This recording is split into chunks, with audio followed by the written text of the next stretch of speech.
कल हम लोगों ने पाचन तंत्र के बारे में चर्चा की थी और पाचन तंत्र में हमने आपको उसके अंगों के बारे में भी परिचित कराया था कि हम लोगों को कौन कौन से अंग पढ़ना है, उनमें कौन कौन सी ग्रंथियां पढ़ना है, इन सब के बारे में हमने विस्तृत चर्चा की थी। ठीक है, तो आज जो हमारा सबसे पहले टॉपिक है तो वो पढ़ेंगे हम मुख गुहा से। ठीक है, तो मुख गुहा की यदि हम बात करें, मुख गुहा, मुख गुहा की अगर हम सबसे पहले स्थिति की बात करें तो हमने आपको बताया था कि जो मुख गुहा की संरचना होगी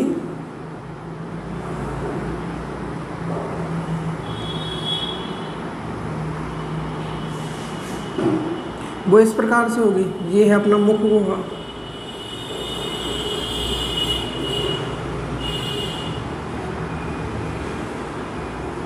ठीक है,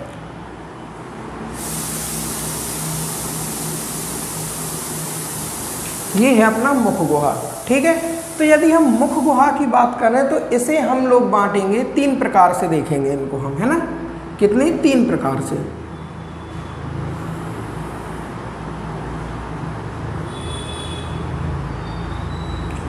तो जो सबसे पहले हम इसमें अध्ययन करेंगे मुख गुहा के अंतर्गत, तो सबसे पहले मुख गुहा में क्या आता है, अपने दांत। सबसे यहाँ पे क्या आते हैं, दांत आते हैं। तो हम सबसे पहले देखेंगे इनमें दांत। ठीक है, दांत के बाद यदि हम बात करें तो उसमें क्या आएंगे, अपनी जो मुख के अंदर पाई जाती हैं ग्रंथियां। ठीक है, तो अब हम यहाँ पे करेंगे ग्रंथियों की बात, या लार ग्रंथियां। लार ग्रंथियां, ठीक है।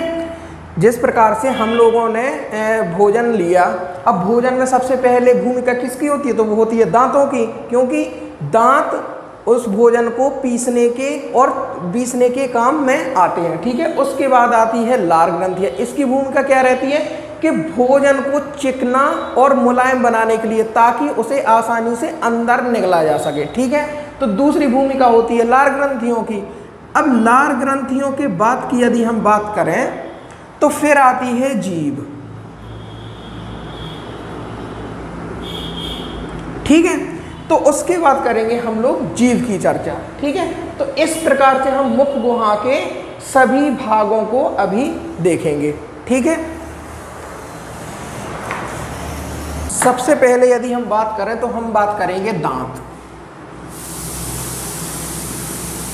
दांत, ठीक है, दांत, दांत की यदि हम बात करें तो हमारे मुख में कितने प्रकार के, चार प्रकार के दांत पाए जाते हैं। कौन कौन से, वो हम अभी चर्चा करेंगे इस पे। सबसे पहला जो भाग है वो कहलाता है कृंतक। कृंतक या इंसीजर। इंसीजर, ठीक है। दूसरा जो प्रकार है वो है हमारा रदनक। रदनक या केनाइन। तीसरे जो प्रकार की बात यदि हम करें तो वो होते हैं अग्रचवर्णक। अग्रचवर्णक या प्रीमोलर, या प्रीमोलर। और चौथे अगर हम प्रकार की बात करें तो वो होते हैं चवर्णक या मोलर। ठीक है, तो जो दांतों के प्रकार होते हैं वो होते हैं चार प्रकार के। एक होता है कृंतक, दूसरा रदनक, तीसरा अग्रचवर्णक और चवर्णक।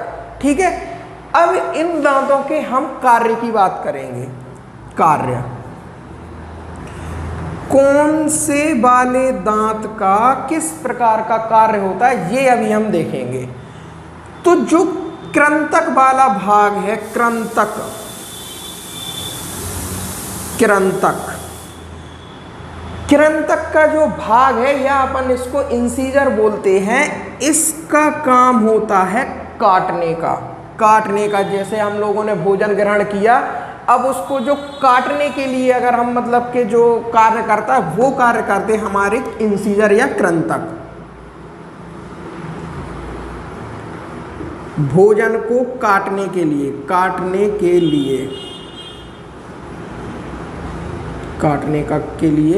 या काटने का कार्य करते हैं, ठीक है। दूसरी यदि हम बात करें रदनक की, तो जो रदनक का कार्य रहता है वो होता है चीरफाड़ या फाड़ने के लिए। भोजन को या फाड़ने के लिए, फाड़ने का कार्य।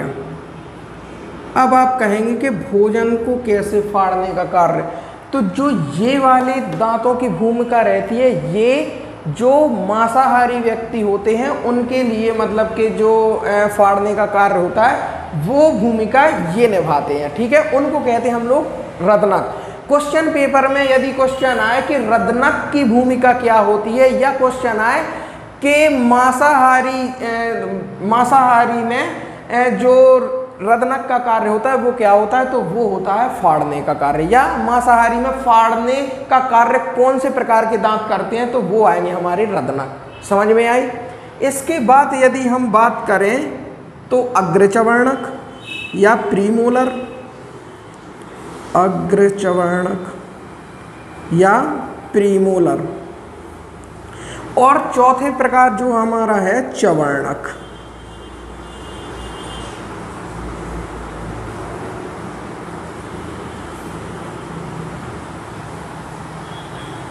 पीसने का कार्य, क्या पीसने का कार्य, भोजन को पीसने का कार्य करते हैं, पीसने का कार्य करते हैं। तो दांतों के कितने प्रकार हम लोगों ने पढ़े, 4 प्रकार, कृंतक, इंसीजर, रदनक, केनाइन, अग्रचवर्णक, प्रीमोलर और चवर्णक मोलर। कृंतक की जो भूमिका होती है वो काटने का कार्य करते हैं, रदनक फाड़ने का कार्य करते हैं, अग्रचवर्णक और चवर्णक करते हैं पीसने का कार्य, ठीक है। तो ये हो गए हम लोगों ने दांतों के प्रकार पढ़े हैं, ठीक है। अब कुछ इंपॉर्टेंट पॉइंट हम लोग देखेंगे, ये आप लोग नोट कर लीजिए इसको।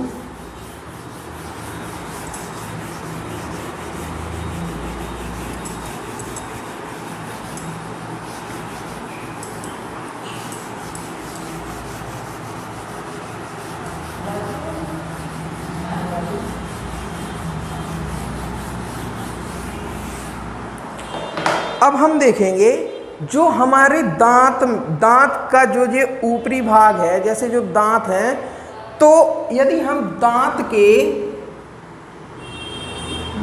के सबसे मजबूत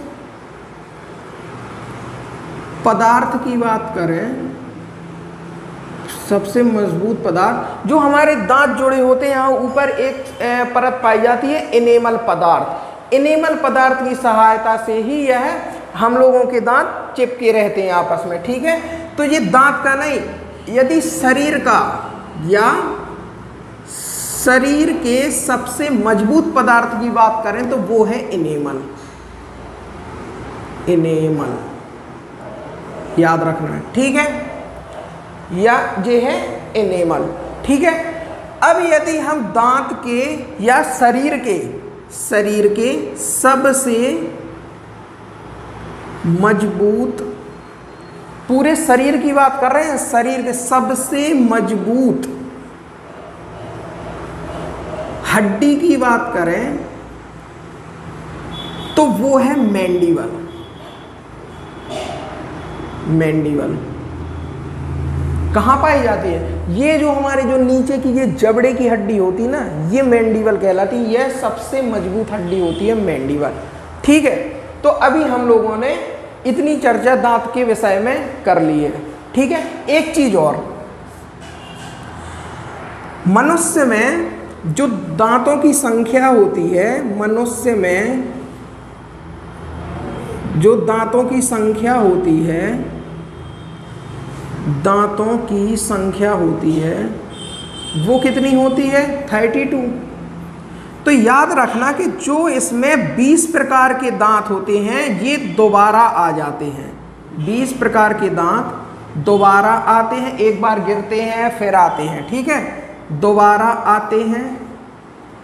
और जो 12 दांत होते हैं, 12 प्रकार के दांत, यह बाद में आते हैं। जैसे सबसे पहले 20 दांत हुए तो वो जैसे हम लोग थोड़ी से बड़े हुए या किशोरावस्था में आए तो वो गिर जाएंगे, तो वो दोबारा आएंगे। उसके बाद फिर ये 12 दांत जो हैं ये बाद में आते हैं, 12 दांत बाद में आते हैं, ठीक है। तो टोटल दांतों की संख्या कितनी हो गई? टोटल दांत हो गए अपने 32, ठीक है, ये आपको याद रखना। और जो हमारी अक्कल डांड होती हैं, अक्कल डांड यहाँ जो बाद में निकलती हैं, है ना, तो जो अक्कल डांड है उसको आप याद रखना। जो अक्कल डांड है, अक्कल डांड है, यह मानव शरीर में क्या है? अवशेषी अंग है। इन्हें अवशेषी अंग की श्रेणी में रखा गया है, ठीक है। तो ये चीज़ आपको याद रखनी है। तो दांत के विषय में हम लोगों ने इतनी चर्चा कर ली है। अब हमारा जो नेक्स्ट टॉपिक है वो है हमारी क्या? ग्रंथियां या लार ग्रंथि, ठीक है। तो आप लोगों को लार ग्रंथियों के बारे में अच्छे से देखना है। दांत के बारे में हम चर्चा कर चुके हैं, ठीक है। तो अब हम देखेंगे कि ग्रंथियां, ठीक है। तो जो ये लार ग्रंथियां होती हैं, लार ग्रंथियां, लार ग्रंथियां, ठीक है। लार ग्रंथियों का कार्य क्या होता है? लार ग्रंथियों का कार्य होता है हमारे मुख में भोजन को, मतलब कि भोजन में बहुत अधिक मात्रा में उसे चिकना और लुब्धा बनाने के लिए है, ताकि यह शरीर के अंदर बड़ी आसानी से प्रवेश कर सके, ठीक है।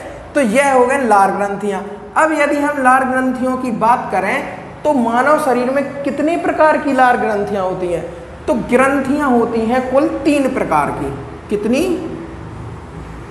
लार ग्रंथियां होती हैं 3 प्रकार की, 3 प्रकार की, ठीक है। कौन कौन सी ग्रंथि होती हैं? तो सबसे पहली होती है पैरोटिड, पैरोटिड, ठीक है। दूसरी ग्रंथि जो होती है लार ग्रंथि है वो होती है सबलिंगुअल, सबलिंगुअल, ठीक है। और जो तीसरी लार ग्रंथि होती है वो होती है सबमैक्सिला,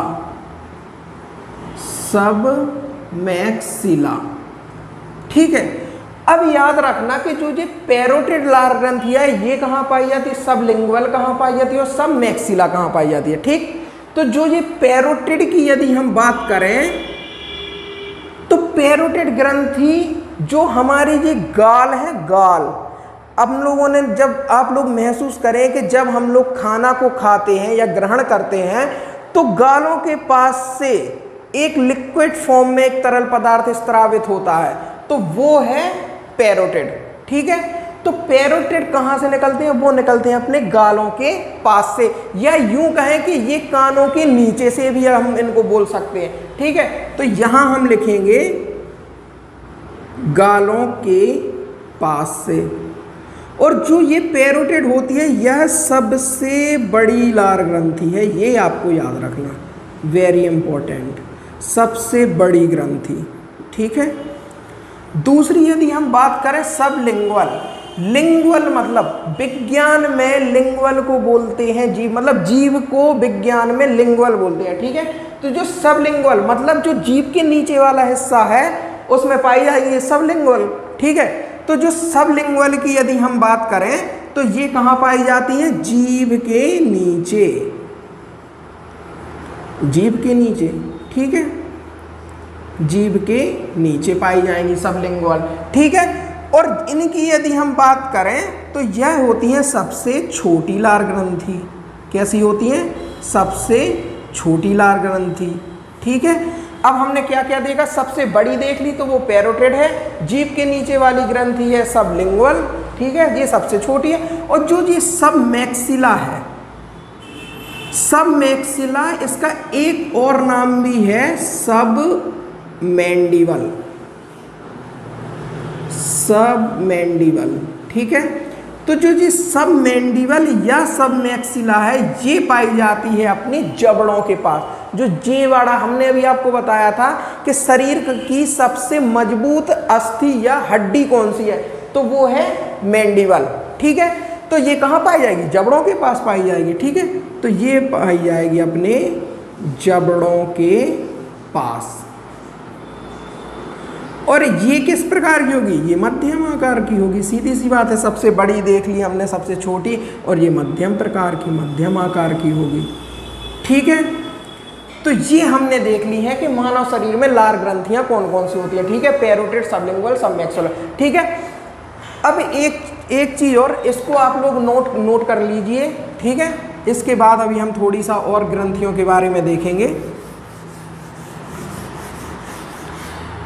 यदि हम ग्रंथियों की बात करें तो ये प्रकार कितनी होगी? प्रकार तो अभी हमने आपको बताया था, प्रकार होगी यह है 3 प्रकार के, ये है। ठीक है, 3 प्रकार के। यदि हम इनकी संख्या की बात करें तो कितनी जोड़ी पाई जाती है? तो 3 जोड़ी ही पाए जाएंगी। अभी हम आपको बताते हैं गिनवा। ठीक है, 3 जोड़ी पाए जाए। और यदि देखो 3 जोड़ी तो एक में 2 पेयर, तो टोटल इनकी संख्या कितनी होगी? टोटल यदि हम इनकी संख्या की बात करें तो वो होगी इनकी संख्या 6। ठीक है, तो ये आपको इनके प्रकार देखना है। ठीक है, लार ग्रंथियों के बारे में भी हम लोगों ने अच्छे से देख लिया है। ठीक है, और अब इसके बाद जो लार ग्रंथियां हैं, लार ग्रंथियों के बाद हम जो चर्चा करेंगे तो वो करेंगे अपने।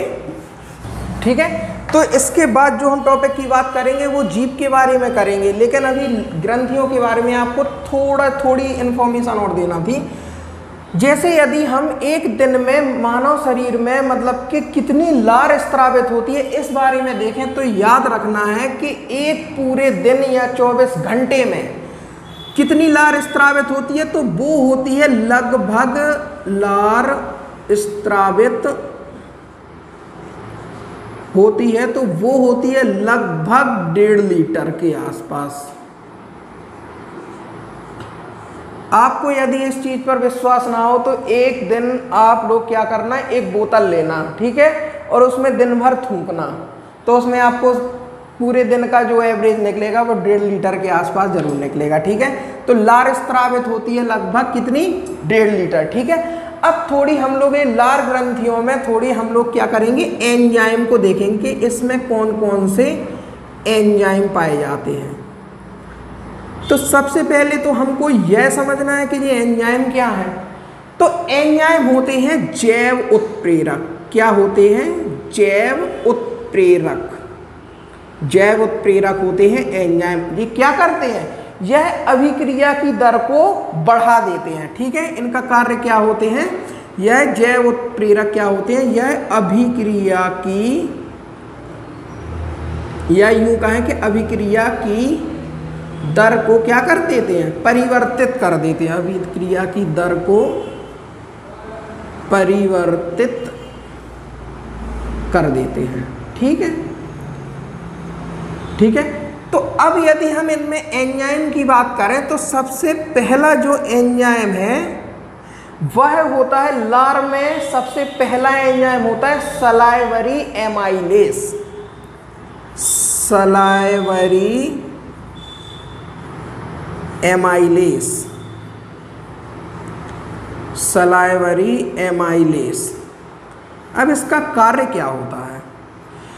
तो जो सलाइवरी एमाइलेस एंजाइम होता है इसका कार्य स्टार्च को, जो हम लोग स्टार्च के रूप में जो भोजन कहाँ से मिलता है, स्टार्च जैसे आलू हो गए, इन सब जो प्रोडक्ट को हम लोग करते हैं तो ये होता है स्टार्च। तो इनका जो कार्य होता है वो होता है स्टार्च को माल्टोज में परिवर्तित करते हैं। परिवर्तित करते हैं किसमें? तो वो करते हैं माल्टोज में। ठीक है, वो करते हैं माल्टोज में परिवर्तित। ठीक है, स्टार्च को माल्टोज में परिवर्तित करने का कार्य होता है सलाइवरी एमाइलेस। ये आप 2-2 3-3 बार पढ़ेंगे, आपको बहुत अच्छे से याद हो जाएगा। ठीक है। दूसरी यदि हम एंजाइम की बात करें तो वो है लाइसोजाइम। लाइसोजाइम हमने आपको जब कोशिका का चैप्टर डिस्कस कर रहे थे उसमें बताया था कि लाइसोजाइम एंजाइम है, जब हमने वहाँ लार ग्रंथि की चर्चा की थी। और एक लाइसोसोम पाया जाता है। लाइसोसोम का कार्य कोशिका में क्या होता है कि बैक्टीरिया को नष्ट करने का कार्य कौन करता है? लाइसोसोम। तो ये लाइसोजाइम क्या करेगा? तो यह भी जो भोजन हम लोगों ने मुंह में डाला और लार के द्वारा जो लाइसोजाइम एंजाइम स्रावित होगा, तो वो लाइसोजाइम उस भोजन में जो कीटाणु या बैक्टीरिया होंगे तो उसको नष्ट करने का कार्य करेंगे। ठीक है। कीटाणु या बैक्टीरिया को नष्ट करने का कार्य, नष्ट करने का कार्य। ठीक है। इसके बाद यदि हम बात करें, ठीक है, यहां हम लोगों ने 2 एंजाइम देख लिए।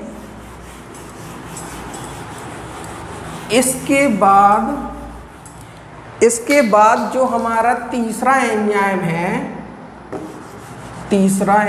है, तो तीसरा जो एंजाइम है वह है H2O मतलब जल, H2O प्लस म्यूकस। ये कार्य क्या करता भोजन में? इसकी महत्वपूर्ण एक भूमिका हमको देखने को मिलती है। ये क्या करता है कि भोजन को चिकना एवं मुलायम बनाता है। ठीक है। चिकना एवं मुलायम बनाता है। चिकना एवं मुलायम बनाता है मतलब जो अब हम लोग खाना खाते हैं और उसमें जो चिकना और मुलायम बनाता है वो एंजाइम है H2O प्लस म्यूकस। ठीक है। इसके बाद हम अपने लास्ट एंजाइम की बात करें तो वो है लवण। लवण भी पाए जाते हैं। तो लवणों का काम क्या होता है? उनका काम यह होता है कि यह भोजन के पीएच को नियंत्रित, पीएच मान हम लोग जानते हैं अम्लीय या क्षारीय, पीएच को नियंत्रित करते हैं। ठीक है, करते हैं, या इसमें हम ये कह रहे हैं इनकी अम्लीयता को नियंत्रण करते हैं, अम्लीय या क्षारीयता को नियंत्रित करते हैं। ठीक है, करते हैं। अभी हम कुछ इसके पीएच मान भी देख ले रहे हैं कि लार का पीएच मान क्या होता है, भोजन के पहले क्या होता है, भोजन के बाद क्या होता है। ठीक है। तो याद रखना कि जो लार का पीएच मान होता है, लार का, यदि हम लार के पीएच मान की बात करें तो वो होता है लगभग 6.6। ठीक है। यदि हम भोजन के पहले, मतलब हम लोगों ने अभी भोजन नहीं किया तो उसके जो पहले का पीएच होगा अपनी किसका, लार का, तो वो होगा लगभग 7.4। ठीक है। और यदि हम भोजन कर लिया अब हम लोगों ने, तो भोजन करने के बाद का जो पीएच होता है तो वो कम हो जाता है। कितना हो जाता है? तो वो होता है लगभग 5.8 के लगभग। ठीक है। तो आज हम लोगों ने मुख गुहा में हम लोगों ने 2 चीजें कंप्लीट करी हैं। एक तो दांत कंप्लीट किया है और दूसरा लार और लार ग्रंथियों को हम लोगों ने विस्तृत तरीके से देखा है। इनको आपको 2 से 3 बार याद करना है, आप लोगों को याद हो जाएगा। ठीक है। तो आज के लिए इतना ही। अगली चर्चा हम लोग कल करेंगे। ठीक है। तो कल के टॉपिक में हम लोग जीभ के बारे में देखेंगे और ग्रसनी ग्रसनाल को भी देखेंगे। ठीक है। तो आज के लिए बस इतना ही। घर पर रहें, सुरक्षित रहें, पढ़ाई करते रहें। ठीक है। धन्यवाद। जय हिंद, जय भारत।